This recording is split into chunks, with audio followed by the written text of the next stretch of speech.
시청자 여러분 안녕하십니까. 본격 시사 토크 명쾌한주입니다. 어느덧 2022년 한 해가 마무리되고 있는데요.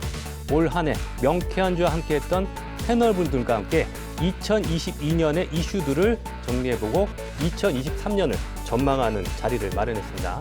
오늘 이 자리에 홍명한 전 더불어민주당 제주도의원, 장성철 전 국민의힘 제주도당 위원장, 현덕규 변호사, 김동현 제주민예총 이사장 네 분 모셨습니다. 네, 네 분 안녕하세요. 네, 안녕하세요. 반갑습니다. 네, 본격적인 토크에 앞서서요. 먼저 2022년 개인적으로는 어떤 한 해가 되셨는지 좀 한 분씩 말씀해 주시죠. 예, 어느 분부터 말씀하시겠습니까? 예, 예 홍명한 위원장님 올 한 해 어떻습니까?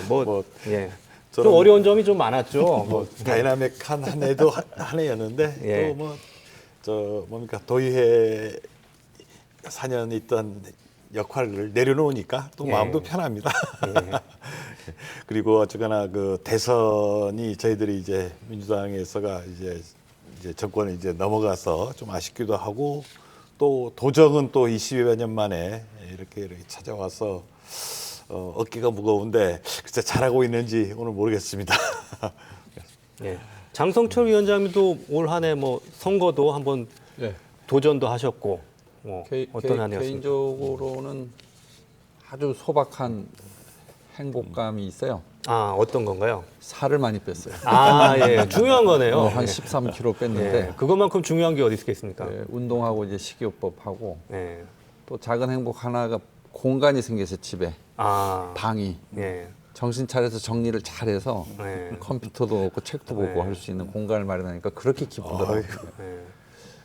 좀 사회적으로는 이제 지방선거에 이제 경선에서 이겼는데 가산점 후보한테 공천권을 뺏겨서 아직도 그 잊지 못하고 계시는군요. 뭐 상당히 아주 중요한 사건이었죠 저한테는. 근데 네. 이제 뭐 대승적으로 이제 우리 당이 이겨야 되니까 이제 그건 뒤로 하고 이제 총괄 상임 선대위원장으로 역할을 해서 지방선거 때 했던 게 기억에 남고 또 뭐니 해도 어쨌든 정권 교체를 하는데 제가 좀 그 선대위의 직책을 맡아서 열심히 예. 뛰고 또 그 결과로 이제 정권이 바뀐 게 저한테는 가장 큰 의미가 있었던 그런 한 해였습니다. 예. 김동현 이사장님도 올 한 해 뭐 민예총에서 활발하게 활동하셨을 텐데. 좀 분주하게 한 해를 네. 지낸 것 같고요. 하고 하다 생각하다 보니까 하고 이제 한 해가 끝난 것 같은 느낌이 들어서 예.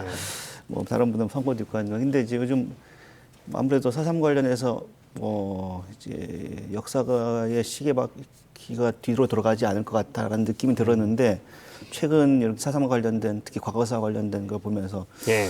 좀 우려스럽긴 합니다만 그럼 뭐 걱정하고 지내고 있죠. 예. 현덕규 변호사님한테는 어떤 한 해였습니까?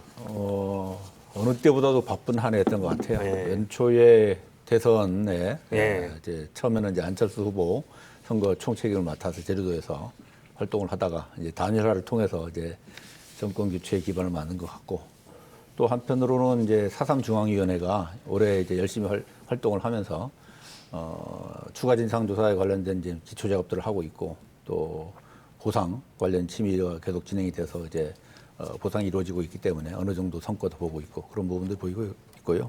어쨌든 선거를 통해서 나라의 흐름이 좀 바뀌고 있는 걸 이제 피부적으로 느끼고 있고 한 가지 좀 걱정이 되는 거는 이제 연초부터 우크라이나하고 러시아가 전쟁의 여파로 전 세계 이제 경기가 많이 어려워지지 않습니까? 미국에서 예. 금리 인상도 하고 우리도 따라서 인상하다 보니까 사실 우리나라 가계 부채가 상당히 많은데 저도 그 중에 한 사람인데 금리 인상의 어떤 그 부담을 상당히 느끼면서 예. 내년에도 경기가 만만치 않을 것 같아서 아무튼 마음이 한 구석에서 조금 부담이 있는 것 같습니다. 새로운 사실을 알았습니다. 네, 오늘 본격적인 이야기 나눠보겠습니다. 오늘 다룰 첫 번째 이슈, 올 한 해 가장 큰 이슈, 역시 대선 빼놓을 수가 없습니다.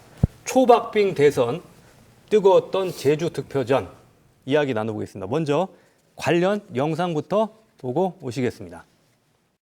20대 대통령에 당선된 윤석열 당선인은 이 초박빙의 개표 끝에 역대 대통령 선거 사상 가장 적은 표차로 당선됐는데요.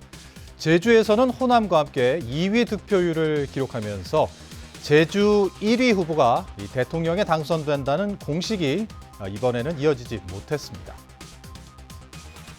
제20대 대통령 선거에서 득표율 48.56%를 기록하며 정권 교체에 성공한 윤석열 당선인. 제주에서는 전체 투표자 수 40만 9천여 명 가운데 17만 3천여 표를 얻으며 42.69%의 득표율로 이재명 후보에 이어 2위를 기록했습니다. 윤석열 대통령 당선인의 제주 득표율은 전남과 광주, 전북에 이어 전국 17개 시도 가운데 네 번째로 낮았습니다. 윤석열 당선인은 제주시와 서귀포시 14개 읍면동에서 이재명 후보에 이어 2위를 기록했지만 영어교육도시가 위치한 대정읍과 제2공항 예정지인 성산읍 그리고 인근의 표선면에서는 이재명 후보를 앞질렀습니다. 지난 13대부터 19대 대선까지 득표 1위 후보가 대통령에 당선되며 대선의 풍향계로 불려온 제주. 하지만 이번 대선에선 35년 족집게 민심도 빗나갔습니다.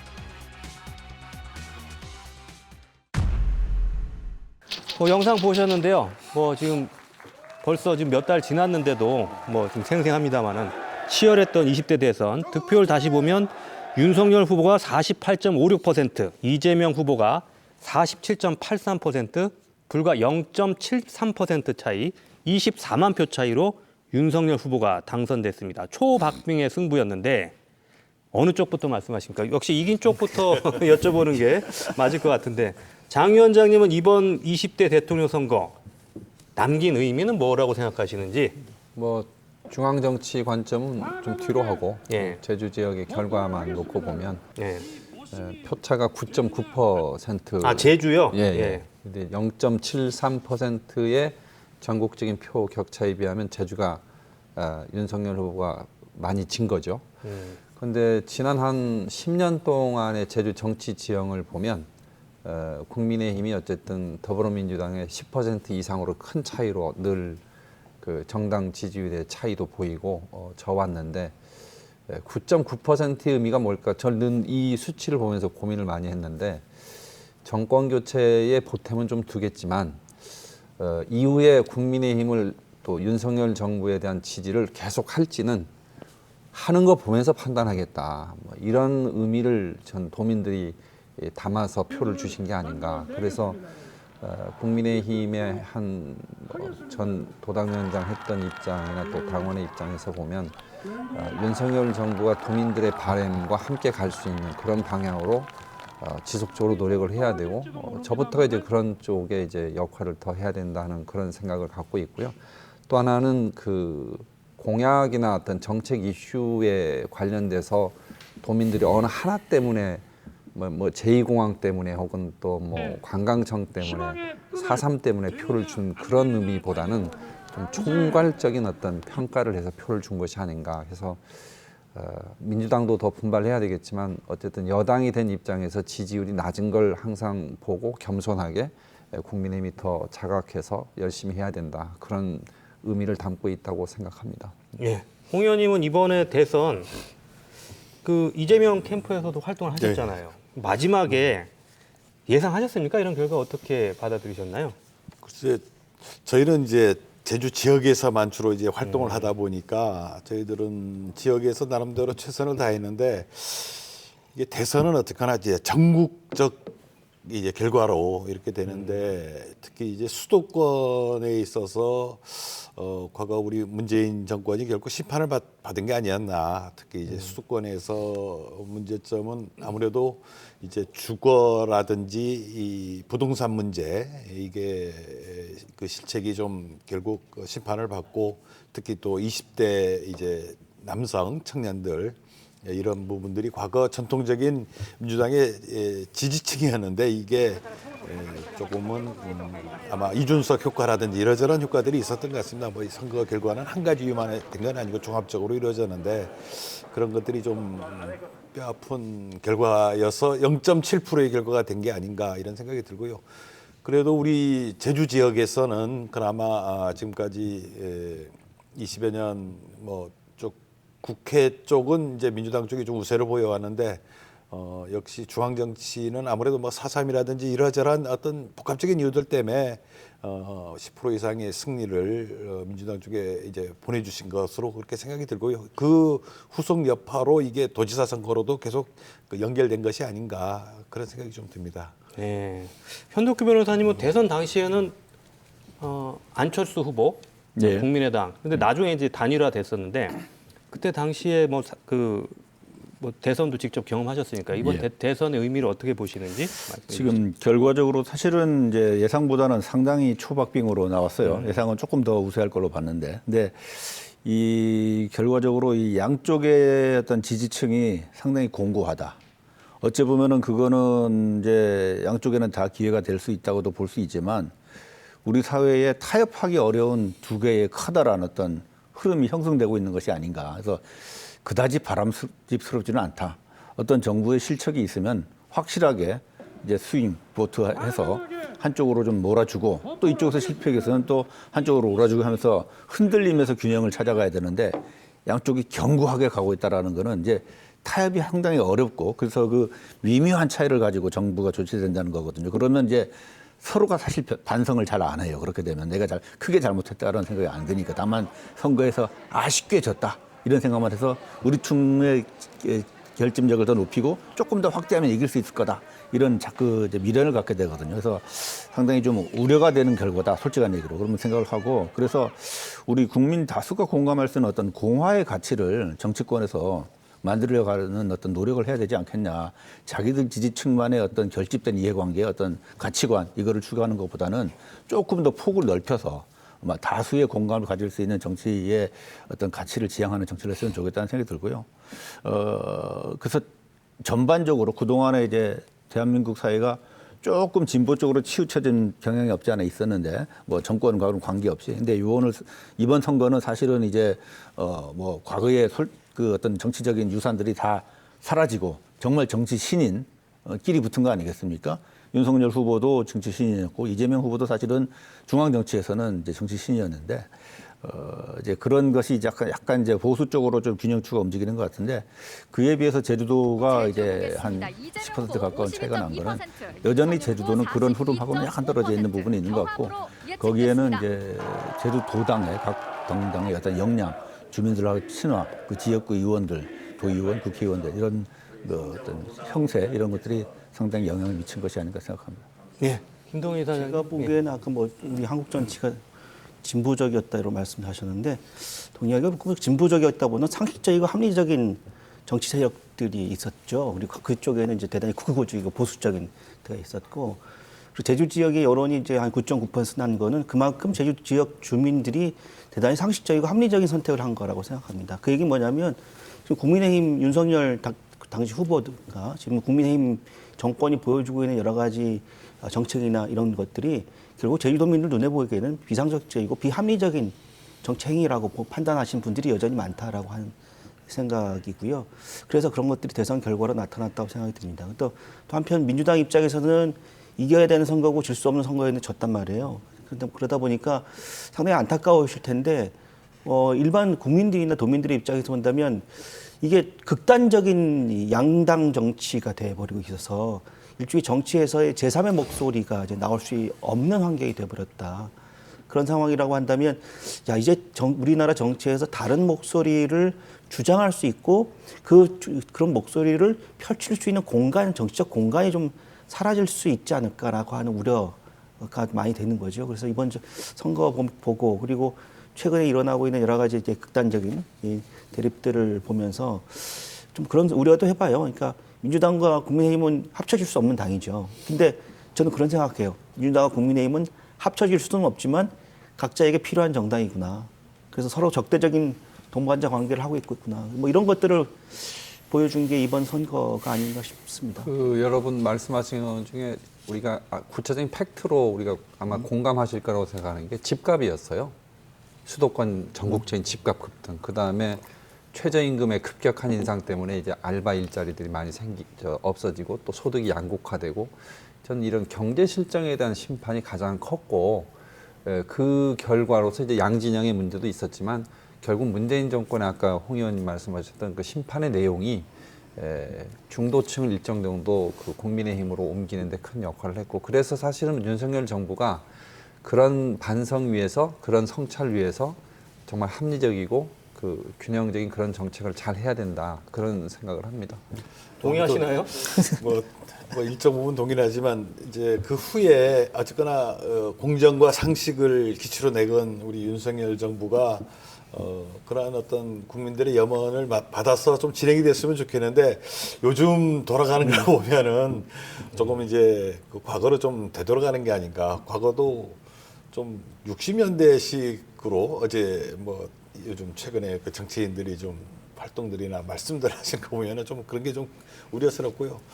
아까 얘기했던 대로 또 전국적으로 좀 우리 정치의 비극이 그 선거 제도의 문제에 따라 갖고 특히 이번 지방선거 같은 경우 그 무투표 당선 이제 선거도 이루어지지 않고 공천만 하면 이루어지는 지방선거가 상당한 그 뭐 호남 지역이든 경상도 지역이든 이게 아주 이제 많이 드러나 있어서 이 선거제도의 변화가 좀 필요하지 않냐. 이 소선거제도, 그 양당 정치, 이 다당제가 도저히 흉안되는 이 정치는 좀 극복이 돼야 되는데 최근에 우리 그 민주당에서나 또 뭐 우리 소장 정치인들이 이 선거제도의 변화 개혁을 위해서 좀 노력하고 있는데 이런 부분은 좀 양당이 정치 정파를 떠나서 함께 좀 개선해 나갔으면 하는 생각입니다.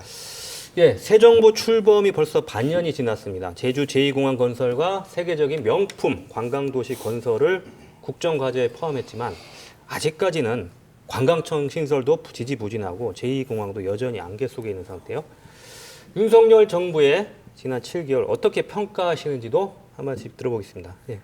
이 부분은 김동윤 사장님부터 말씀하시죠. 그러니까 대선 때 윤석열 당시 당내 후보의 제주 정책은 정말 제주에 대한 이해가 부족한 상황에서 나왔던 여러 가지 정책들이라고 생각합니다. 그래서 뭐 당시 현안인 이공항 문제나 관광청 신설 같은 경우는 그런 상황에서 충분한 고민 없이 이루어졌다는 것이 아닌가라는 생각이 들고 그 제주 지역에 관련된 건 현안을 좀 논의를 하더라도 최근에 일어나고 있는 윤석열 정부 7개월 동안에 보면 지지율이 아래 있잖아요. 최근에는 뭐 40%로 올라가긴 했습니다만 그렇다 하더라도 낙제점에 가까운 거라고 생각이 들고 아까 홍명화 전 의원님도 말씀하셨지만 이게 정의롭다라고 하는 이 발언하고 근데 전혀 정반대되는 정치적 행위와 정치적 선택을 하고 있다는 거거든요.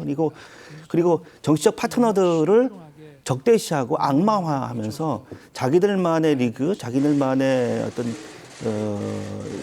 이너서클 안에서 정치하고 있는 게 아닌가라는 생각이 들어서 야, 이게 정치인을 뽑았는지 아니면 그 검사장을 뽑았는지 분간이 좀 안 된다. 그리고 정치를 일도 모르는 대통령이 권력을 잡고 그 권력을 잡은 대통령 밑에서 보좌하고 있는 이 측근들이 전액이 너무나 심각하다.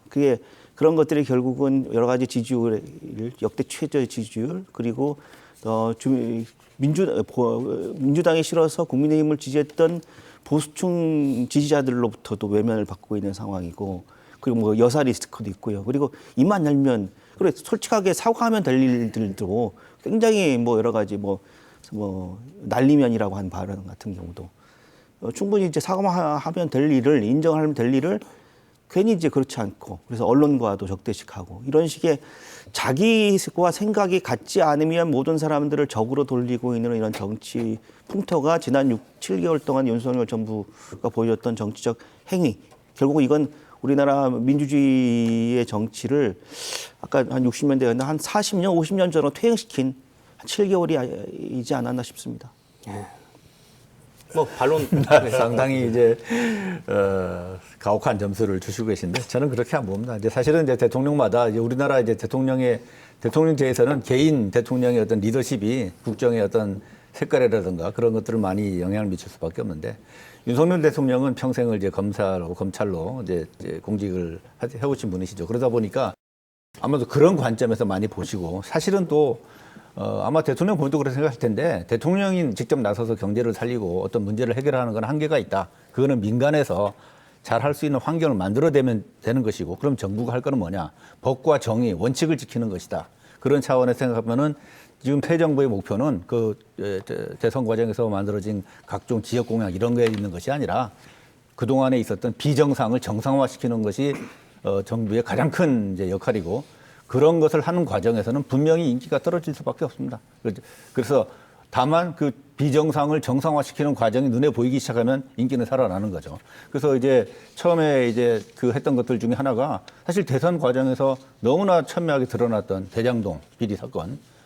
지금 뭐 이제 어느 정도 이제 실체에 다가가고 있는데 상식적으로 도저히 납득할 수 없는 수천억의 이제 그 개발 이익이 사유화되고 하는 과정에 법적인 문제가 없는 거 당연히 들여다봐야 되는 것인데 지난 정부에서 대선 후보이기도 했고 그걸 전혀 검찰이 제기능을 못했어요. 그러니까 이게 정말 검찰이 맞나 싶을 정도로 제기능을 못했던 거를 해나가고 있고 그리고 사실은 문재인 대통령이 여러 가지 정책적 실수도 있었습니다만은 사실 부동산 값 경기 같은 경우는 제가 볼 때는 약간 억울한 부분이 있어요. 전 세계적인 유동성 과잉 속에서 올라간 부분이 있거든요. 배경이 무효였다고 볼 수도 있는 상황인데 지금 현 정부에서는 또 금리가 올라가니까 자동으로 잡히고 있는 부분이 있잖아요. 그런 측면이 있는데 가장 큰 어떤 법률가로서 출신의 대통령으로서 할 수 있었던 크게 두 가지 서해 그 공무원 피습 사건과 그리고 그 동해 이제 그 귀순 어부의 강제 북송 사건 이런 거는 사실 헌법상으로도 대한민국 국민이 맞는데 죄가 있으면 대한민국에서 조사하고 처벌했을 거를 어떤 결과가 올지 알면서 그 사람의 이사에 반해서 강제 북송을 시켰단 말이죠. 그러니까 이런 것들은 사실 자유민주주의 대한민국에서 있어서는 안 되고 있을 수 없는 일들이 벌어진 겁니다. 그래서 그런 것들을 바로잡아가는 과정 그리고 결국에는 이제 사실은 그거는 어쩌면은 그 사람들한테서는 개인의 문제이긴 하지만 대통령의 입장에서는 원칙의 문제예요. 그래서 그걸 먼저 해놓은 건데 그 이후에 이제 그 화물연대 파업이나 이런 것들이 사실은 상당히 이제 정당성을 갖기 어려운 거를 원칙적으로 대응해 나가면서 오히려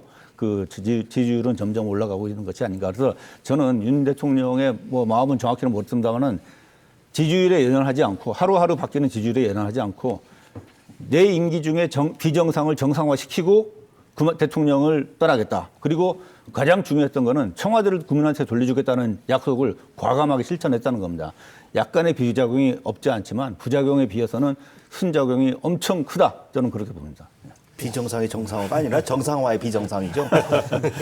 뭐 어쨌거나 이제 각자의 처해진 입장에서 이제 어쨌거나 이제 정치적으로 이제 활로를 찾아 나가는 거라고 보는데 뭐 저는 뭐 윤석열 지금 대통령하고 반대편에서 뭐 선거 운동도 해오고 그랬습니다만은 그 나름대로 윤석열 대통령의 국민들이 기대했던 것들이 있으리라고 봅니다. 뭐 그런 부분들은 좀 잘 살려나가고 저도 개인적으로 뭐 교육 개혁을 추진한다거나 노동 개혁, 뭐 연금 개혁, 뭐 이러한 어떤 우리 국가적 그 과제들 이게 사실 이거는 정파를 떠나서 사실 이제 과거의 어떤 그 우리 시대의 변화에 맞춰서 이게 풀어나가야 될 것들은 우리가 좀 대승적으로 좀 풀어나가야 되는데 지금까지 6개월간 비춰진 모습을 보면은 잠깐 좀 안타까운 게 이게 어떻게 보면 이제 좀 정치 싸움 우리가 국가적으로 해야 될 일을 많고 협치를 하면서 풀어나가야 될 것들이 있는데 좀 그 정치 보복 같은 그런 느낌이 있지 않습니까? 뭐 지금 야당 후보에 대한 어떤 지금 이루어지는 탄압 같은 경우도 좀 공정성이 있어야 되는데 거기에 50억 클럽을 하신 분들이 대부분 그 보수 정당과 관계되어 있는 분들이 많은데 이런 분들에 대한 수사와 지금 그 우리 야당에 대한 수사가 과연 이게 좀 균형성이 있느냐 이런 거에서 국민들이 비판들이 있는 거고 외교 같은 것도 이렇게 보면은 좀 대외적으로 나갔을 때 뭐 날리면지 뭐니 해가고 자꾸 이런 그 참 불필요한 어떤 실망 이런 것들이 있네 갖고 지지율이 한때 20%까지 추락하는 이런 상황이 있는데 저는 지금이라도 뭐 초기에 초심대로 진짜 공정한 대한민국 상식이 통하는 대한민국 그다음에 여야를 떠나서 진짜 과거에 낡은 정치인이 아니지 않습니까? 새로운 어떤 정치라면 그런 어떤 새로운 정치의 모습을 보이고 특히 야당과의 관계에서 뭐 그때 다행히 예산도 합의해서 통과가 됐습니다만은 좀 야당과 협의하고 소통하면서 풀어나가는 그런 모습을 좀 보여줬으면 좋겠습니다. 제가 김 박사님이나 뭐 홍 의원님 또 우리 아까 현 변호사님 말씀 들었는데 저도 사실 윤석열 정부 초기에 이제 당선 대통령 취임하시고 이렇게 하시는 것에 저도 잘 적응이 안 되더라고요. 그러니까 캐릭터가 좀 다르신 건 맞아요. 그러니까 어떤 점이 다른 건가요? 예를 들면 이제 불쑥불쑥 말씀하시고 또 도어 스태핑 말씀하시고. 예를 들면 도어 스태핑은 나는 도저히 해서는 안 될 일이신데 왜 저런 걸 하실까? 왜냐하면 대통령의 말은요 모든 언론을 타요. 제일 걱정했던 게 장관의 말이 안 들리기 시작합니다. 그러면 국정 과제가 앞으로 안 나가거든요. 전 도어 스태핑을 잘하냐 못하냐 보다도 정부에서 가장 중요한 게 의제 설정이거든요. 의제 설정권을 정부가 갖고 있는 건데 대통령이 말씀해버리면 국가 정책에 관련된 이슈는 사라지고 이 말싸움 말꼬리 잡는 언론하고 이게 하다 보면 이게 국정이 표류하는 거죠. 그런데 최근에 저는 좀 다행스럽게 생각하는 거는 노동개혁, 연금개혁, 교육개혁, 또 화물연대 파업에 대한 아주 합리적이고 원칙적인 대응 이런 걸 하면서 국정의 우선순위에 관련된 의제 설정, 국정 운영이 좀 시작이 된 것 같다. 그런 면에서는 전 정부가 좀 이렇게 제자리를 잡아가는 과정이 아니냐. 그리고 또 하나는 대통령한테 좀 아쉽긴 하지만 좀 도민들이나 국민들한테 호소드리고 싶은 건 아까 뭐 초짜잖아요. 예? 정치 다 우리 인정하잖아요. 그러니까 약간의 그 잡음이나 좀 시행착오 그런 게 있지만 근본적으로 공약이나 정책의 방향에 어긋난 건 없지 않았느냐. 제가 초기에 그 지지율이 많이 떨어질 때 저희 당원이나 지지자분들하고 얘기하다 보면 막 걱정들 하세요. 그러면 제가 아니 잘못한 정책은 없지 않냐 현재. 그러면 앞으로 잘할 수 있는 가능성이 있는 거다. 최근에 이제 원칙적으로 의제 설정을 좀 잘하시는 것 같고 하나 꼭 말씀드리고 싶은 게 이 윤석열 정부가 아까 그 뭐 검찰 수사에서 형평성이 있어야 되지 않냐.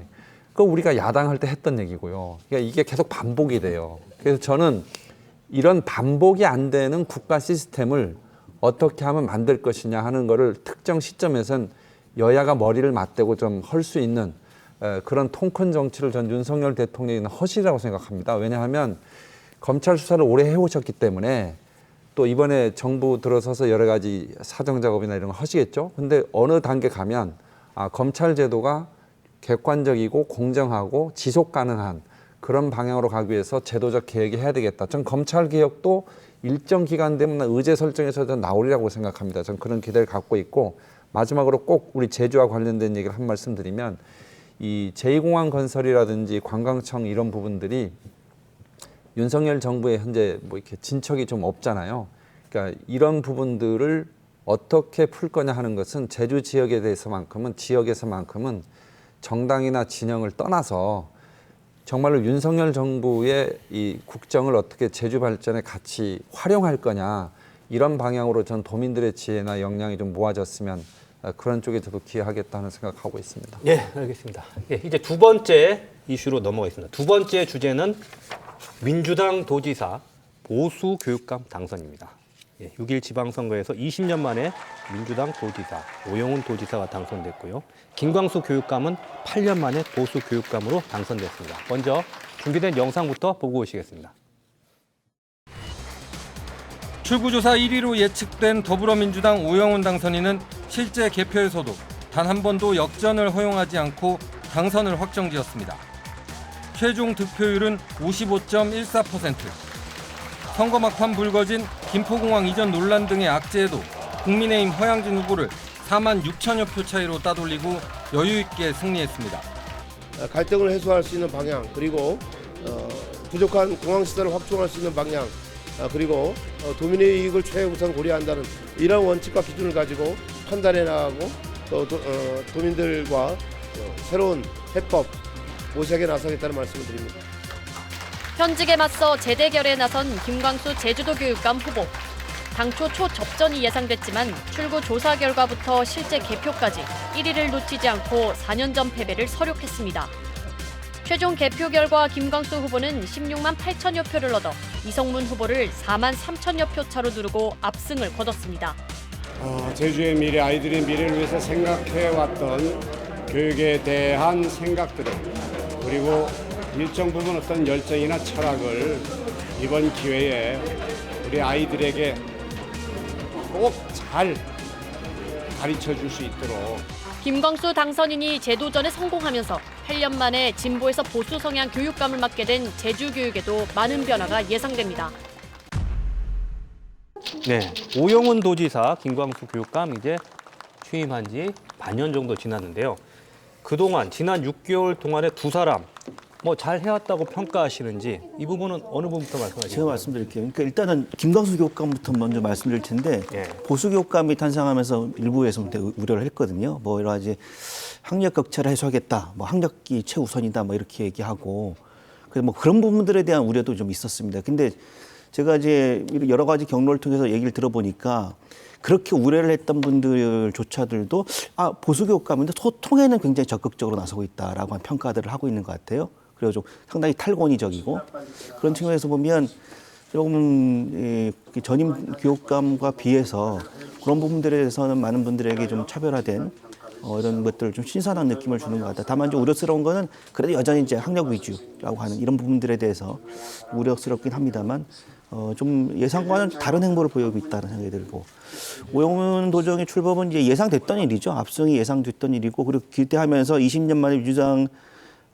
출신의 도지사가 당선이 되면 이게 협치 대상을 어떤 정치적인 진영이 아니라 제주 지역 사회에서 꾸준하게 어떤 진보적인 목소리를 내왔던 시민사회 단체들과 협치를 하고 그리고 외연을 좀 확대할 수 있지 않을까라고 하는 기대를 했거든요. 근데 이제 행정시장 임명이나 아니면 뭐 각종 기관장 임명하는 걸 보면서 과거 도정의 출신들을 임명하는 걸 보고 이렇게 오영훈 도정이 출범하는 과정에서 새로운 어떤 혁신, 새로운 색깔 이런 것들을 지금까지는 보여주지 못했다. 그래서 뭐 언론에서는 지난 6개월 동안 오영훈 도정을 무색무취하다고 얘기하는데 제 생각에는 과연 민주당 출신 도지사 맞는가라는 생각이 들 정도의 행보가 아니었나. 자기 색깔을 제대로 보여주지 못하고 있다라고 봅니다. 네. 어느 부분부터 말씀하시겠어요? 예. 우리 김 위원장님께서, 김 이사장께서 교육감 선거 말씀하셨으니까 저도 그 부분 먼저 말씀을 드리고 싶은데 원래 이제 교육행정 쪽은 이제 사실은 진보와 보수의 가치로 우리가 구분해서 본다면 보수가 좀 우수한 편이에요. 교육이라는 게 아주 남들이 안 했던 걸 새로운 걸 시도하는 건 상당히 좀 우려하는 학부모들이 많거든요. 근데 역대 선거에서 사실은 이제 보수층에서 이기지 못했던 거는 후보가 이제 복수 후보가 나오다 보니까 표가 결집이 안 되는 거죠. 그래서 이번에는 후보 단일화를 해서 그게 이제 승리의 관건이 된 것 같고 그리고 또 교육이라는 건 보편적인 가치를 지향하기 때문에 보수 진영의 교육감이 당선됐다고 해서 어떤 진보적인 가치를 전혀 무시할 수도 없는 것이고요. 학부모들과 그 어떤 도민들의 의사를 반영하는 거기 때문에 현재까지로는 뭐 크게 흠잡을 수 없이 행정을 하고 있는 것이 아닌가 그렇게 생각이 되고 그 다음에 이제 도지사 선거는 사실은 어찌 보면은 그동안에 이제 지속적인 도내에서의 민주당의 강세의 연장선상에서 어쩌면 오영훈 도지사의 당선은 좀 예측됐던 부분이 있고 또 이제 후보가 사실 상대적인 건데 오영훈 지사는 이제 여러 번의 선거를 통해서 도의원 선거나 국회의원 선거나 계속 이제 승리의 기반을 다져왔던 후보인 반면에 상대 후보는 이제 정치 초년이죠. 나이는 이제 사회 경험이 많으시지만 이제 그런 면에서 선거는 사실 좀 예측 가능했던 부분인 것 같고 다만 이제 도지사가 당선된 다음에 제주도의 어떤 미래와 실정에 대해서 현실 상황에서 깊은 고민이 보이지 않아서 어떤 그 공약이나 이런 부분에서 좀 즉흥적인 부분이 좀 많이 나온 것 같지 않나. 그러니까 뭐 15분 도시 같은 것이 과연 제주도 실정에 맞는 것인지 외국의 사례가 있긴 있다마는 그쪽의 실정하고 제주도는 맞지 않은 거 그리고 제주도 도민들이 요구해서 앞으로 우리 제주도의 15분 그 어떤 환경을 만들어 나가자 하는 그런 요구의 발판을 둔 것이 아니라 도지사가 밖에서 가져왔거든요. 이제 그런 부분이 좀 이제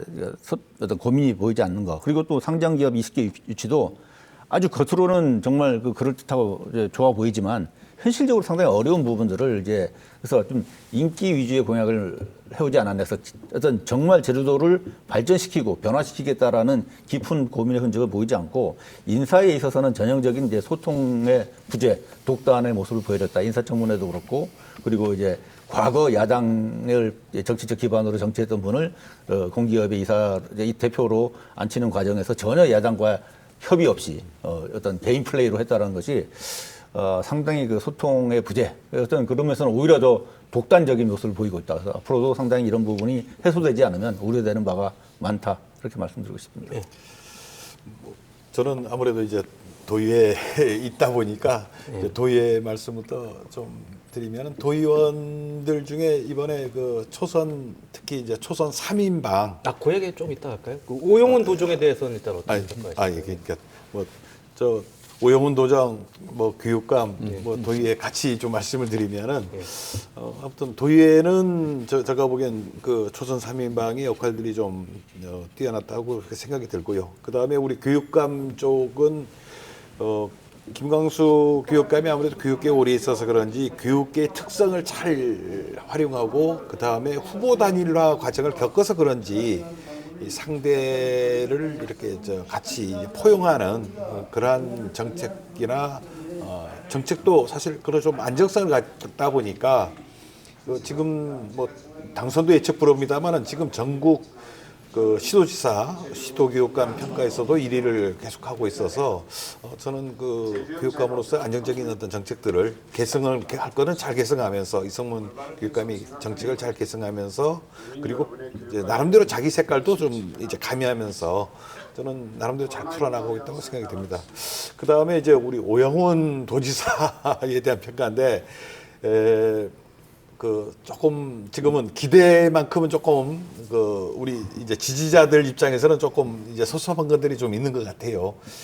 그리고 정책도 조금은 이제 조금 그 개념이 있냐, 15분 도시 같은 개념이 있냐 이런 비판도 있지만 사실은 이 정책을 발굴하고 개발해 나갈 때는 이 제주의 지금 재반 문제점들을 어떻게 극복하고 대안을 만들 것이냐라는 차원에서 이제 제시됐던 것이거든요. 예를 들면 상장기업 같은 경우는 우리가 과거에 이제 관광개발이라든지 저임금 노동 위주의 어떤 정책을 하다가 그럼 개편을 해야 되는데 양질의 일자리를 만들기 위해서는 상장기업과 같은 것들이 좀 필요하지 않냐 해서 이게 대안으로 제시됐던 것으로 저는 알고 있고 그 다음에 우리가 국제제도시를 지금 추진해 왔는데 그 도시의 문제점들 이런 것들을 나름대로 이제 극복을 해보고자 여러 대안들을 발굴하는 과정에서 뭐 15분 도시가 나오고 있고 그 다음에 지금 10여 년 넘게 지금 논의되었던 우리 제주의 어떤 그 행정체제 문제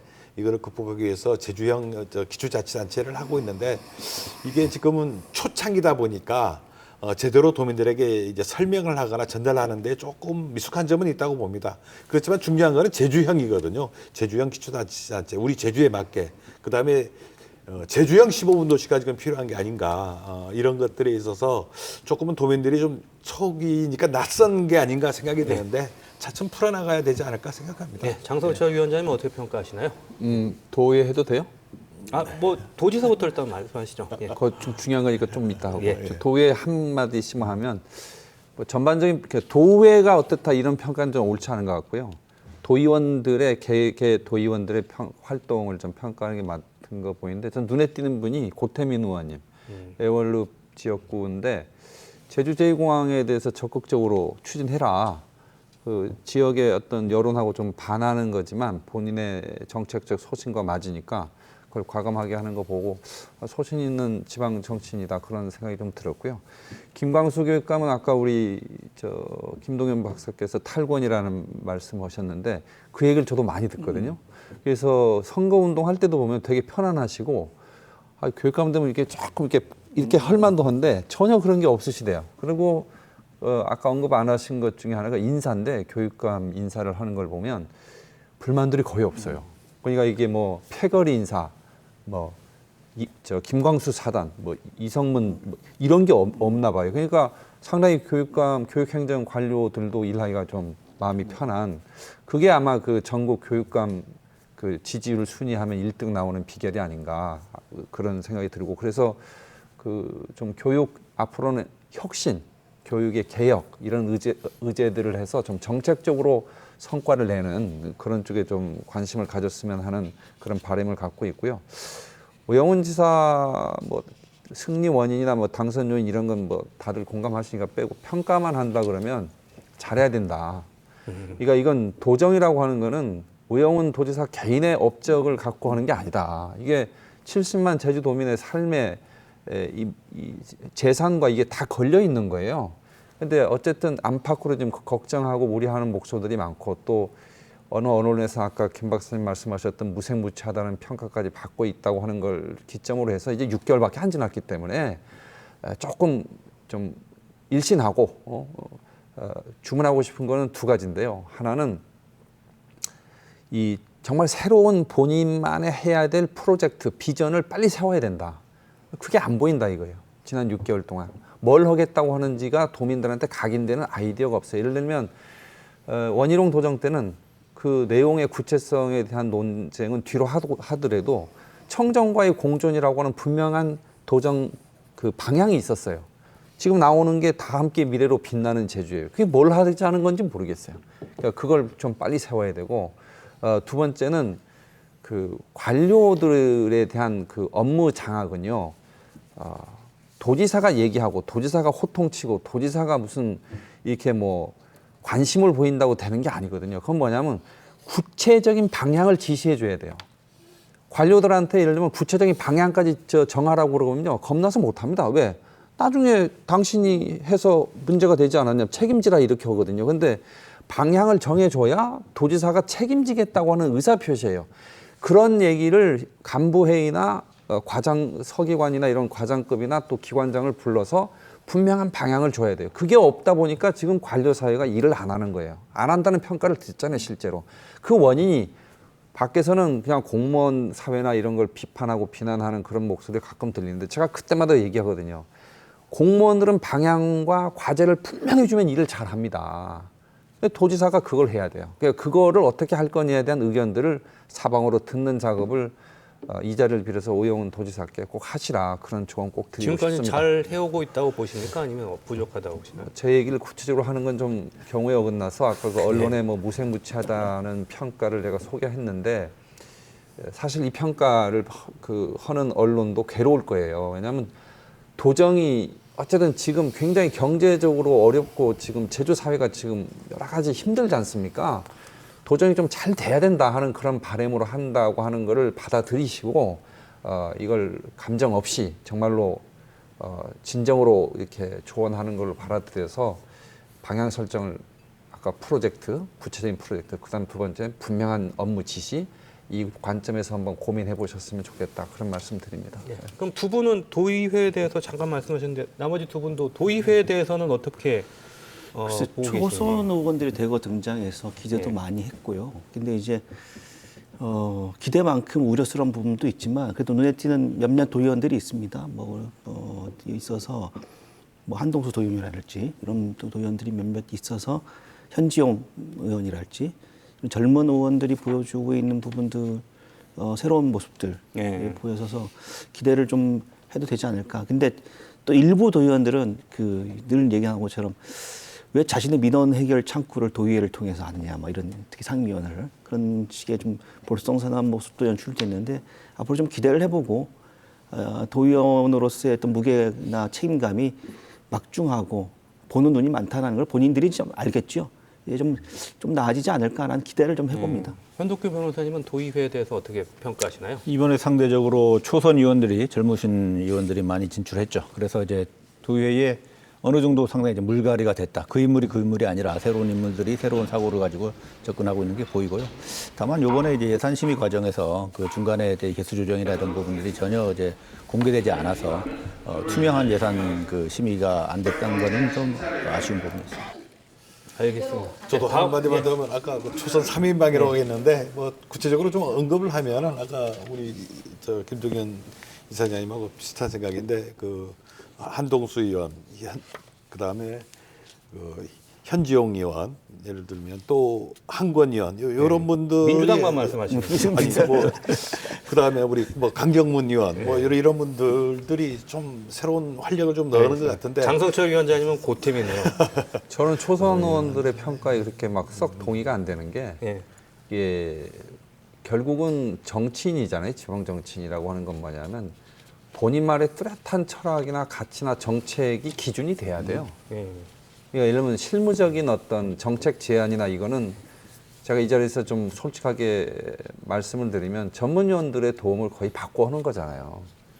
그런 의정 활동이 아니라 본인만이 제주를 생각하는 어떤 정책이나 가치에 입각해서 전 의정 활동을 하셔야 된다. 그 면에서 나 사실은 깜짝 놀랐어요. 고태민 의원이 그 제주 제2공항에 대해서 조속 추진해야 서귀포 경제가 살아나는 거 아니냐. 예. 삼북에 있는 애월읍 도의원 선거구에 있는 그 도의원이 사실 그쪽에 별로 찬성률이 높지 않거든요. 제2공항. 근데 그거에 대해서 그렇게 얘기하는 걸 보고 생각보다 밖에서 보는 것보다 되게 그 고민을 많이 하시는구나. 그래서 난 오히려 점수를 준다면 난 고태민 의원한테 주고 싶다. 그 말씀 드린 고태민 거예요. 의원께서 항상 평소에도 과거에도 이제 소신발언을 많이 하셨던 분이시고. 근데 그 정도까지 할 줄은 몰랐거든요. 예, 그래.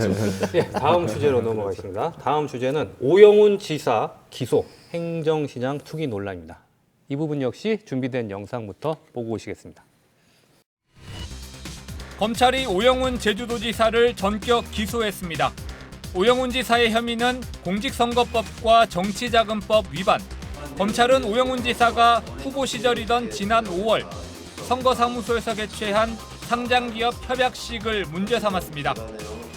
선거운동을 위한 공약을 홍보하기 위해 사단법인 대표가 업체들을 동원하고 행사비용 550만 원을 사단법인이 부담하도록 해 정치자금을 불법으로 수수했다는 겁니다. 검찰은 또 이들이 당내 경선 과정에서 오 지사의 지지선언관리팀을 기획 운영하며 각종 단체의 지지선언을 유도한 것으로 보고 공직선거법 위반 혐의를 적용했습니다. 검찰의 기소에 오영훈 지사는 긴급 기자회견을 열어 반박했습니다. 오 지사는 야당 탄압의 칼날이 제주까지 밀려온 것 같다며 12구 참사로 위기에 몰린 정권이 사정의 칼날을 현직 지사에게까지 들이대고 있다고 밝혔습니다. 이태원 참사로 무너지기 직전인 정권이 검찰을 사조직으로 만들고 서슬푸른 사정의 칼날을 휘두르고 있습니다. 저는 죄가 없습니다. 강병삼, 이중 두 행정시장 후보자에 제기된 농지법 위반과 부동산 투기 의혹 논란에 대해 오영훈 지사는 정면 돌파를 선택했습니다. 오 지사는 제기된 농지법 위반 소지는 사법기관이 판단할 일이며 이번을 계기로 인사검증 체계를 강화하겠다고 말했습니다. 인사청문회가 그 형식적인 절차로 이렇게 끝나지 않기 위해서는 그 인사청문 대상인 행정시장이라든지 전문부지사까지 인사청문 동의 대상으로 확대할 필요가 있다고 보고 있습니다. 선거 때부터 제왕적 도지사에서 벗어나겠다고 밝힌 오영훈 지사가 어떤 답을 내놓을지 주목됩니다. 네, 지금 이 시점에서 제주에서 가장 뜨거운 이슈 역시 오영훈 지사의 선거법 위반 혐의 기소 이 사건입니다만은 검찰은 여론 형성을 왜곡한 불법 선거운동이다. 오영훈 지사는 명백한 야당 탄압이라면서 맞서고 있습니다. 네 분은 어떻게 생각하시는지 이야기 들어보겠습니다. 이건 제가 먼저 할까요? 네. 뭐 답변은 어느 정도 예상이 됩니다만은 어떻게 보십니까? 무너지기 직전인 정권이라고 도지사께서 얘기하면 그건 이미 행정의 수장 역할을 포기했다라는 그런 생각이 들어요. 도지사가 그러면 선거법과 관련된 자기 입장을 얘기할 수는 있는데 그렇게 너무 정치적인 용어를 쓰기 시작하면 이거는 글쎄 전 평가가 그렇게 긍정적인 윤석열 정부를 비판하는 아까 그 거죠? 예. 자료 영상에도 그렇게 나왔잖아요. 그리고 명백한 야당 탄압이다 뭐 그렇게 주장하는 거에 대해서 과연 도민들이 공감할 수 있는 분들이 얼마나 있을까요? 왜냐하면 이 문제는 선관위에서 직접 그 고발을 한 거거든요. 검찰에다가. 그러니까 뭐 검찰이 뭐 경찰을 이렇게 해가지고 검경이 해서 막 탄압하려고 사건을 만들고 찾아낸 게 아니고 공정한 그 선거 행위에 대해서 지도 감독하는 그 국가 공식 기관인 선관위에서 그걸 발견하고 이게 문제가 되니까 검찰에 이제 고발을 한 건데 이런 거를 갖고 야당 탄압이라고 주장하는 것은 전 옳지 않다 이렇게 생각이 들고요. 그래서 오영훈 지사도 그 어떤 언론에다 대고 그 항변을 하고 뭐 자기는 무죄다 이렇게 얘기하고 이런 행거는 전 바람직하지 않다고 해요. 오히려 법정에 가서 정확한 법리 싸움과 증거 채택과 이런 과정에서 명백하게 무죄가 될 수밖에 없는 그런 노력을 하는 게 바람직하고 지금은 사실 기자가 물어도요. 선거법에 대해서는 코멘트를 하시면 안 돼요. 제가 만약에 옆에 도지사 참모라면 지사는 도정에 전념해야 돼요. 도정에. 자기 정치적인 입지와 관련된 거하고 특별 기자회견하고 뭐 하고 검찰에서 법원에서 그런 얘기를 나오면 그 법정에 가서 얘기하겠다. 이렇게 하는 것이 도지사의 자세지. 검찰에서 당장 이제 내일 모레 기사할 거 알려지니까 먼저 보도자료 내고 또 기소하니까 또 반발 기자회견하고 도지사가 이렇게 하시면 안 되죠. 도정 책임자가 도정의 모든 걸 시간과 역량을 쏟아도 모자란데. 네, 어떻게 생각하십니까? 네.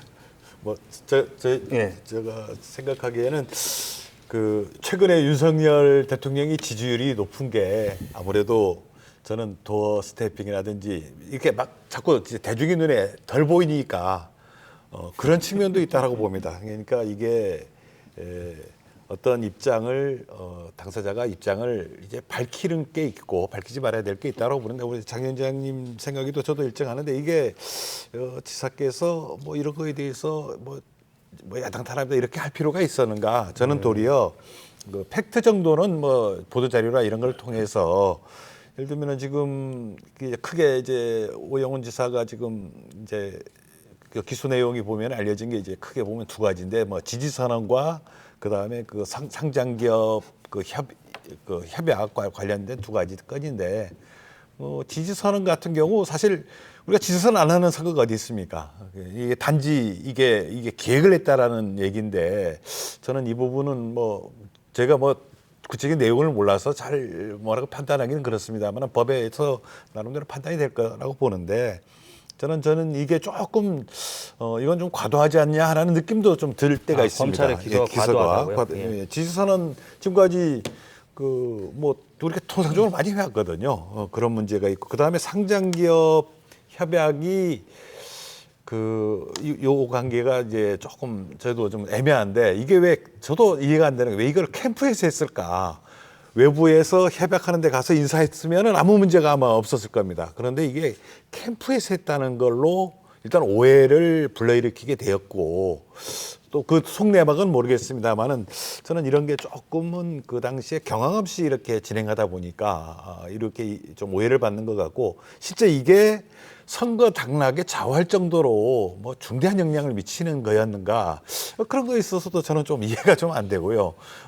저는 그래서 이러한 전반적인 거가 좀 최근에 뭐 보면은 이제 검찰의 어떤 수사라든지 뭐 야당 후보에 대한 수사라든지 이런 것들 보면서 조금은 과도한 면이 있지 않은가 뭐 그런 거에 대해서 보도 자료로 조금 뭐 하고 가장 중요한 거는 도정의 동력이 상실되면 안 되거든요. 공무원들이 이게 좀 뭐 제대로 온 지시를 불이행하거나 이런 일이 생기지 않도록 그 안심을 좀 주는 차원에서 좀 대응을 했으면 어떻을까 하는 좀 아쉬움이 좀 있습니다. 내년 초부터 이제 선거법 위반 사건에 대한 재판이 이제 시작된다고 합니다. 1월 달에 이미 공판 준비 기일이 잡혔고요. 본격적으로 진행이 될 텐데 예측하기는 어렵지만 현덕규 변호사님은 어떻게 될 거라고 보시는지? 일단 어느 정도 사실관계는 파악이 다 된 것 같아요. 검찰 수사 단계에서 지지선언을 기획했다는 거는 똑같은 용지나 이런 것들이 SNS나 이런 걸 통해서 전파가 돼가지고 활용됐다. 그러면 이게 한 사람이 기획한 거 아니겠냐. 여러 단체에서 지지선언이 나오는데, 그러니까 지지선언을 한 거하고 지지선언을 기획한 거하고는 하늘과 땅 차이죠. 그러니까 기획이지 문제가 되는 거거든요. 경선 과정에서는 경선 후보라는 건 예비 후보고 똑같은 거예요. 공천을 안 받았기 때문에. 그러면 자기 선거, 예비 선거 후보의 선거사무소 꾸미고 명함 돌릴 수 있는 게 전부거든요. 근데 오영훈 도지사는 과거에 그 국회의원 초선 때도 역선택 유도 발언을 해가지고 경선 과정에 개입한 걸로 처벌을 받은 전력이 있습니다. 근데 그거는 이제 당선에 영향을 미치지는 않았는데 이번에도 또 경선 과정에서 불법을 저지른 걸로 지금 의심을 받고 있는데 그래서 그런 거듭되는 어떤 이제 불법 선거에 정치적 산업이다라고 맞선 거는 제가 볼 때는 상당히 이거는 법원의 입장에서 볼 때는 기소가 됐으면 방어에 주력하고 어떤 불가피성이나 어떤 그런 부분에 좀 호소하고 해야 되는데 통상적으로 정치인들은 다 그렇게 근데 이야기하지 법원에서는 않나요? 그다지 그거를 좋아 보이진 않죠. 예. 그거는 이제 정치인 조작의 역할이고 또 하나는 정치자금의 불법 수수예요. 사실은 그 아까 이제 공약에 관해서 자기 선거사무소에서 행사를 했으면 이제 자기 정치 행사로 누가 보더라도 볼 수밖에 없는 거죠. 단순히 장소를 제공해달라는 건 이제 소위 말하는 핑계고, 그 사람들이 장소가 없어서 거기서 했겠습니까? 제주도에 그런 정도 장소를 할 수 있는 데는 참 많이 생겼습니다. 근데 이제 어찌 보면 수많은 선거를 치르면서 조금 선거법에 대해서 나태해졌다. 이거 충분히 커버할 수 있었거든요. 자기들 선거사무소 하는 그냥 정치 활동의 하나로 자금 집행하고 회계 포커했으면 끝날 일이에요. 근데 그걸 뻔히 돈이 들어가는 거 선관위 공무원이 와서 보는데 이거 하면 돈 들어가는데 회계 보고 안 들어오니까 이 돈 누가 냈습니까? 단체가 냈습니다 하니까 그럼 불법 정치 자금 수수네요. 바로 고발 들어갈 수밖에 없는 거예요. 그리고 그 과정에서 사실은 경선 과정 지지 선언도 제가 듣기로는 그 휴대폰이나 이런 이제 기기들을 압수수색하면서 내용에서 나왔다는 거거든요. 그러니까 이거는 참 어찌 보면 캠프가 오랫동안 이제 다승을 하다 보니까 선거법에 대해서 상당히 좀 이렇게 나태해졌다. 그리고 그 겸손한 자세로 대응을 해야 될 것 같은데 강공으로 나가는 거는 상당히 좀 위험한 태도를 갖고 있는 것 아닌가 싶습니다. 예, 오영훈 지사 본인은 사법 리스크라고 생각하지 않는다라고 이야기했습니다만은 사법 리스크라고 생각하지 않았다고 한다면 저런 기자회견을 하지 않았겠죠. 근데 저는 왜 이런 기자회견을 했을까? 그러니까 일면 야당 탄압이라 주장할 수도 있고 그렇게 느낄 수도 있고 그런데 뭐 자세한 거는 뭐 법리적 판단을 해봐야 되는 거 공방이 있어야 되는 거지 않습니까? 근데 왜 저렇게 기자회견을 하고 저렇게 소위 말하면 과하게 나갔을까라는 생각을 좀 해봐요. 그러면 오영훈 지사가 본인에 대한 공격이 들어오는 것에 대해서 대단히 못 견뎌하는 스타일인가라는 생각을 좀 해봤거든요. 근데 그 워딩도 되게 세지고요. 야당 탄압을 충분히 할 수 있습니다. 근데 그게 워딩이 너무 세요. 그래서 그리고 그 이전부터 이제 도청 이 간부 공무원들한테 동의하지 말아라, 뭔가 중대 발표가 있을 것이다, 뭐 언론사 기자들도 거의 다 알고 있었거든요. 그래서 도대체 무슨 중대 발표를 하려고? 그래서 중대 발표가 아니라 기소가 되면 동의하지 마시라. 뭐 이러한 다양한 방법으로 공직사회의 동요를 좀 가라앉힐 수 있는 여러 가지 방법들이 있었을 텐데, 그래서 제가 드는 생각이 정무라인들이 조금 잘못된 판단을 하지 않았을까. 도지사가 행여 그걸 하겠다 하더라도 정무라인 쪽에서 지금은 아닙니다라고 좀 솔직하게 좀 조언을 할 수 있는 그룹들이 주변에 좀 없는 게 아닌가? 저는 변호사로서 당장 그런 이슈에 대면했을 때 변호사하고 상담과 그 조언을 받지 않은 것 같아요. 그러니까 그 주변에 그런 그룹들이 없는 것 같아요. 그러니까 어떤 말하면 도지사의 심기를 살피는 정무라인들만 있는 것이지 이렇게 진짜 정무적 판단을 하는 정무라인들이 없는 것 같아요. 예, 이번에는 오영훈 지사 못지않게 지금 난감한 위치에 있는 분이 두 분 있습니다. 제주시장과 서귀포시장이 모두 농지법 위반 혐의로 경찰 수사가 끝나서 검찰에 송치됐어요. 이분들도 지금 재판을 받을 가능성이 높아지고 있는 건데, 특히 그 인사청문회에서 도의회가 부적격 판단을 내렸는데 강병삼 제주시장은 농지법 문제 때문에 도지사가 임명을 강행하면서 논란이 컸었죠. 자, 이 부분에 대해서는 어떻게 생각하시는지. 뭐 그 사실 인사청문회에서 그 부분이 많이 부각이 됐는데 도지사가 임명을 감행을 하면서 이제 좀 다시 이제 묻혔다가 결국은 범법은 범법이니까 수사 과정을 통해서 이제 진행이 될 것 같은데요. 검찰의 법리 검토를 거쳐서 만일에 기소가 된다 그러면 사실은 행정시장으로서는 상당히 불명예스럽고 그 낯을 세우기가 어려운 제목이죠. 농지법 위반 이런 것들은 전형적인 행정법규고, 그리고 이제 어떤 대원칙에 있어서 경자 유전에 그리고 우리나라 건국 그러니까 해방 이후에 정부가 수립되면서부터 만들어진 대원칙에 정면으로 어쩌면 이제 일종의 이제 변호사로서 갖고 있는 어떤 법률적인 지식, 어떤 그 메커니즘, 기구의 운영 이런 거를 활용해서 재산 증식 수단으로 했다는 건데 도덕적으로도 상당히 이제 떳떳하지 못한 그런 상황이거든요. 그래서 정말 기소가 되고 유죄가 된다 그러면 뭐 앞으로 뭐 임기가 뭐 무한한 건 아니겠습니다만은 정말 행정시장으로서의 업무를 수행하는 수가 있을까? 그건 자진 사퇴해야 되는 게 뭐 미리 나가는 것 같습니다만은 유죄가 판단이 된다면 그런 정도의 사안이 아닌가 저는 생각합니다. 그 연이어서 말씀을 드리면요, 이게 제가 이 명쾌한주에서 나와서도 그 얘기를 했었는데. 이게 오영훈 지사가 이제 자기 주변의 사람들로만 이게 인사를 하다 보니까 오영훈 도지사 개인의 어떤 권력 독점 인사였다, 난 그렇게 그때 평가를 했는데, 그러면서도 강병선 시장하고 이종우 시장이 이제 농지법인데요. 저는 법률적인 거는 솔직히 그건 나중에 이제 뭐 검찰이나 이쪽에서 판단하겠지만, 강병선 시장은 누가 보더라도 그건 부동산 투기를 대규모로 기획적으로 한 거예요. 그런 분은 공직기자에 가면 안 돼요. 근데 어떤 분은 그렇게 해도 봐주고, 어떤 분은 안 된다고 하고. 그러면 안 된다. 예전에 원희룡 도정 때도 그런 인사가 있었잖아요. 저도 그때도 그랬어요. 부동산 투기를 대규모로 한 분은 도민들한테 정책을 설득하고 할 수 있는 도덕적 명분을 다 상실한 분이에요. 그럼 공직을 하시면 안 돼요. 그냥 부동산 재벌로 사시면 되는 거예요. 우리 이종호 시장 같은 경우는 보니까 자기 본인의 이제 재산을 딸한테 이렇게 뭐 이렇게 증여랄까요? 그런 과정에서 생긴 문제라서 약간 좀 경우가 다르긴 한데, 전 부동산을 대규모로 투자해서 혹은 투기해서 부를 증식하고 그것도 편법으로 하고 하는 이런 부분들은 정말 제주 사회에서 공직을 맡는 건 안 된다라는 어떤 룰이 만들어져야 된다고 봐요. 그래서 이게 뭐 사법적인 그 부분들은 뭐 제가 언급하는 것보다는 아까 현 변호사님 얘기했던 그런 부분들을 좀 참고하면 되지 않겠나 생각합니다. 예. 전 되게 아쉬워요. 그러니까 왜냐하면 아까도 얘기했지만 왜 그동안 원희룡 도정에서 우리가 인사에 대한 여러 가지 비판을 했던 게 왜 인재풀이 좁냐, 왜 자기의 측근들만 그리고 자기가 친분이 있는 사람들만 인사를 하느냐라는 비판들을 많이 했거든요. 그래서 오영훈 도정이 출범하고 나서 좀 이게 바뀌어질 줄 알았어요.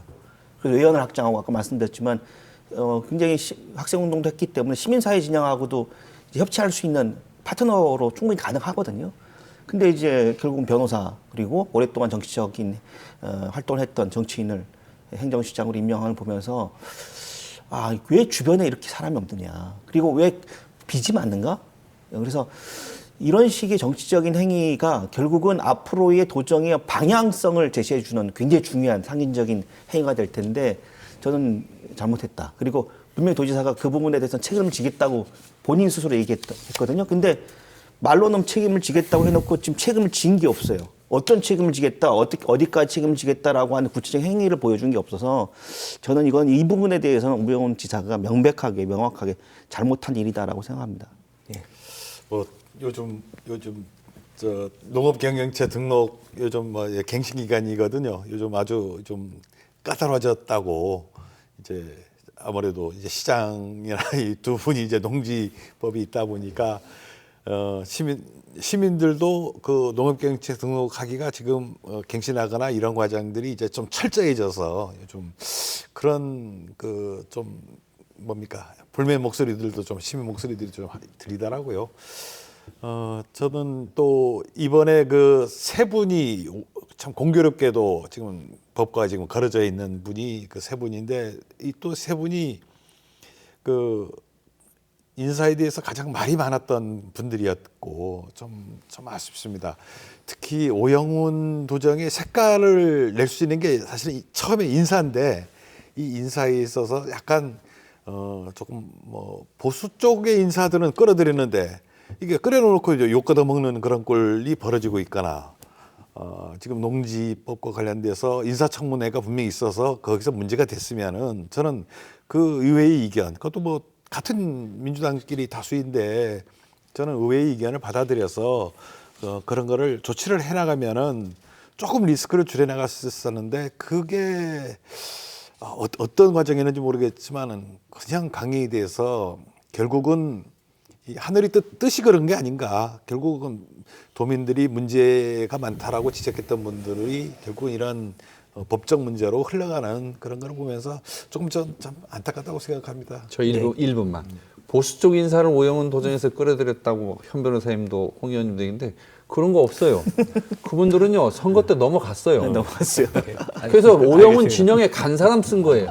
언제 우리 국민의힘 사람 썼어요? 우리 허영진 도당위원장한테 국민의힘 인사 좀 추천해 주세요라고 해본 적 없어요. 그렇죠. 예, 알겠습니다. 괜히 빚도 없는데 빚 있게 만들어요. 자, 마지막 이슈 4.3 보상금 지급과 직권 재심 시작입니다. 올 한 해는 제주 4.3 사건과 관련해서도 뜻깊은 해였는데요. 74년 만에 희생자와 유족들에게 국가 보상금이 지급되기 시작했고요. 억울하게 옥살이를 했던 수영인들의 직권 재심도 본격화됐습니다. 영상 보시겠습니다. 국가가 처음으로 보상금을 지급한 4.3 생존 희생자와 후유장애인 등은 300명. 연말까지 1000여 명에게 지급될 예정인 가운데 4.3 영령들에게 첫 보상금 지급 소식을 고하고 지급 결정 통지서를 헌정했습니다. 오늘 첫 보상금 지급 결정을 시작으로 앞으로 4.3 희생자 모든 분의 보상금 지급 결정을 조속히 마무리하여 생존 희생자와 유족 여러분의 가슴에 어려진 평생의 한을 회원하는 데 최선을 다하겠습니다. 더디지만 4.3의 완전한 해결을 향해 새로운 한 걸음을 내디딘 날. 70여 년 편견과 상처를 견디며 그저 평범한 삶이 그리웠다는 김순녀 할머니의 외침은 화해와 상생을 위한 앞으로의 과제가 무엇인지 우리들에게 다시 생각해보게 합니다. 돈 주는 것도 너무 반갑지만서도 이제라도 완벽하게 평범하게 해준다면 돈 필요 없어요. 나는 한번 예쁜 신 신어보고.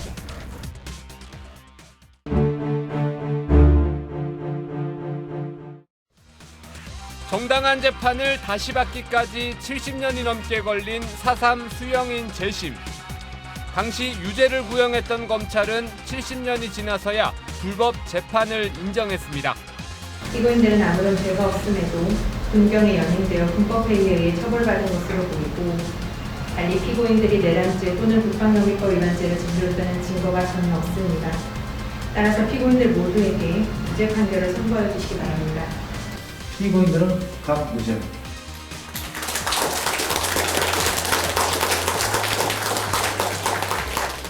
법정에서 선고뿐만 아니라 희생자와 유가족들의 한 맺힌 증언이 쏟아지며 재심 재판은 4.3의 새로운 역사를 만들고 있습니다.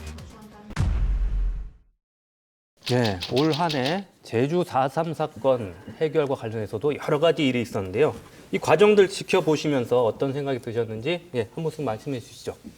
아무래도 김동현 이사장님이 이 부분 관련해서 하실 말씀이 많으실 것 같아요. 일단은 배부상이 시작됐다는 점에서 의미가 상당히 크다. 물론 이제 후유 장애인에 대한 차등 지급 이런 부분들도 앞으로 좀 우리가 해결해야 될 과제이긴 합니다만, 이제 시작됐다는 점에서 상당히 의미가 있고, 그리고 이제 보상을 받은 유족들이 그걸 기금을 좀 적립해서 이제 새로운 재단을 만들겠다라고 하는 움직임이 보이는 건 이 과거사 해결 모델에 있어서 정말 유례가 없는 일입니다. 그래서 이런 것들이 유럽도 그렇고 미국도 그렇고 이런 일들이 없기 때문에 정말 세계의 어떤 모범이 될 수 있는 사례가 될 수 있다라고 생각이 들고, 다만 이제 안타까운 건 지금 최근에 이제 여러 가지 과거사 문제와 관련돼서 윤석열 정부의 행보가 조금은 좀 우려스럽다라는 점이 좀 있어서, 그래도 이제 4.3이 이제 한 발을 더 이상 이제 뛰기 시작했는데 이걸 뒷걸음치게 하진 않지 않을까.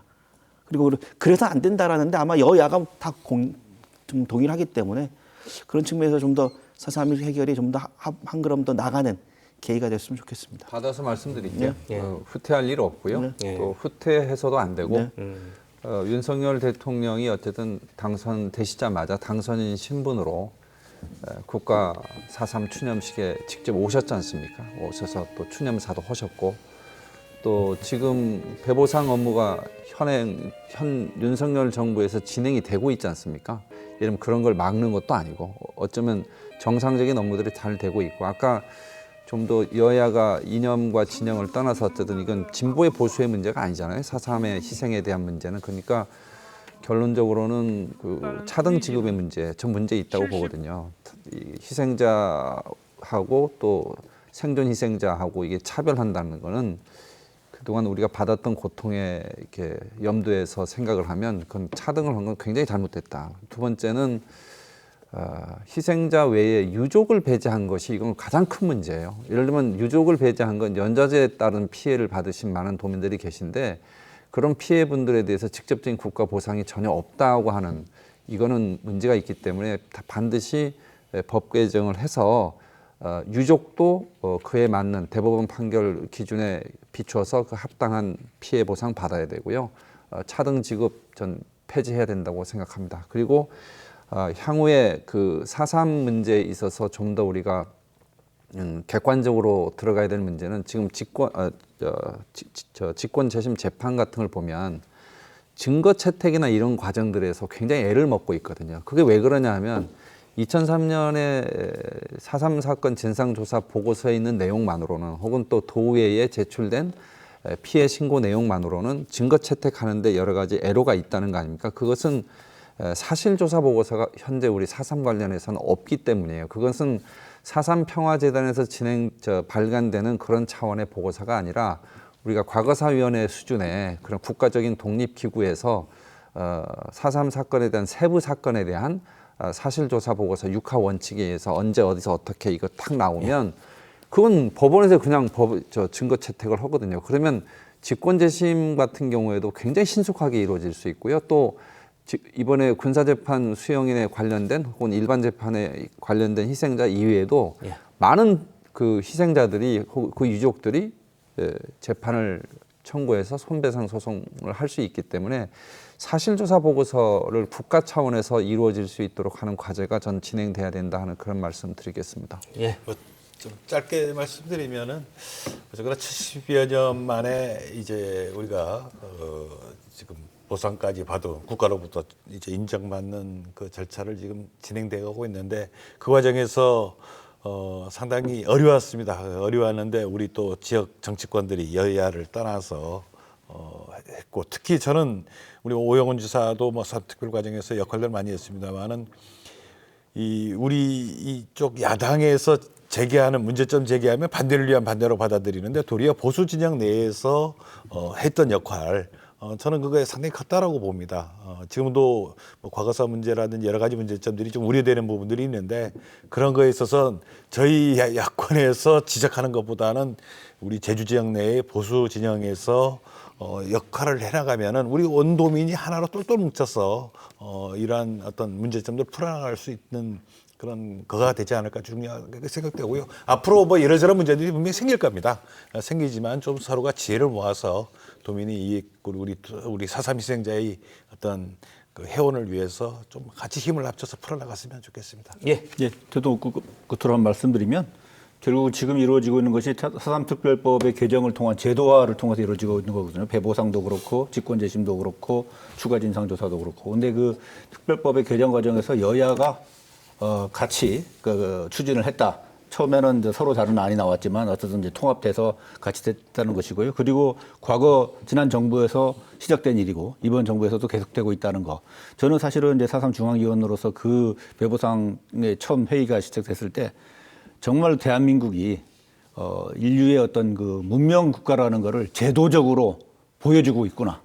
그리고 아까 우리 김 이사장님께서 말씀하신 것처럼 유족들이 그 받은 보상금을 다시 또 일부를 출연해서 기금을 만들어서 어떤 평화의 목적으로 국제 인류 평화의 목적으로 사용할 움직임이 있다는 거. 정말 세계 인류의 귀감이 되는 역사를 우리 제주가 만들어가는 현장에 있다고 생각되고요.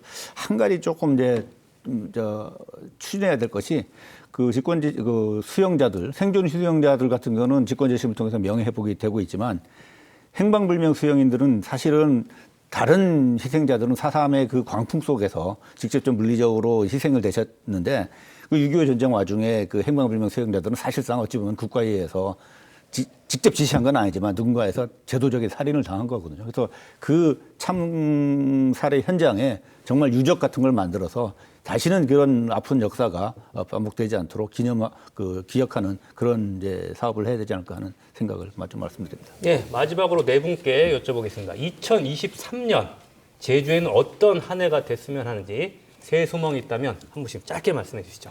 예, 어떤 한 해가 됐으면 좋겠는지. 예. 뭐 좀 전에 그 제주 도정이 빛나는 제주 다 함께 미래로가 좀 추상적이라고 그러셨는데 저는 그 전에 했던 도민이 주인 되는 정부, 그 다음에 사람과 자연이 행복한 제주 이렇게 좀 구체적으로 그 캐치프레이즈가 제시가 되고 우리 도민들의 어떤 힘과 지혜를 모아나갔으면 하는 그런 생각입니다. 예, 어떤 해 박사님 먼저 하세요. 네. 정치가 도민의 삶을 발목 잡지 않는 그런 한 해가 됐으면 좋겠습니다. 그래서 도민들의 삶이 행복하고 그 행복 속에서 정치인들의 목소리가 잘 들리지 않아도 내 삶이 굉장히 행복해지는 그런 내년이 좀 됐으면 좋겠고 그런 속에서 많은 분들이 행복하게 살았으면 좋겠다라는 생각이 듭니다. 예, 저는 뭐 정치적인보다도 사실 이제 코로나가 어느 정도 이제 잠잠해지면서 경기가 다시 회복될 걸 기대했는데 지금 전 세계적인 경기 불황의 어떤 소용돌이 속에 빠져들고 있어서 이럴 때일수록 각자 우리 전부제 건강을 지키시고 가족 간의 유대를 토대로 어려움을 헤쳐나가는 한 해가 되기를 기대하겠습니다. 개인적으로는 그 지역 이게 순방, 이게 동네 걷기를 계속 하는데요. 조용조용히 걷기도 하는데 자영업이 생각보다 정말 그 금리 때문에 지금 너무 어려워요. 그래서 내년 좀 가능한 한 좀 빨리 금리가 좀 내려와서 예. 자영업자들이 금리 부담이 좀 줄었으면 좋겠다 그런 생각을 합니다. 예. 다사다난했던 2022년 한 해도 이제 저물어 가고 있습니다. 오늘도 늦은 시간까지 시청해 주신 여러분 고맙습니다. 명쾌한 주 다음 주 이 시간에 돌아오겠습니다.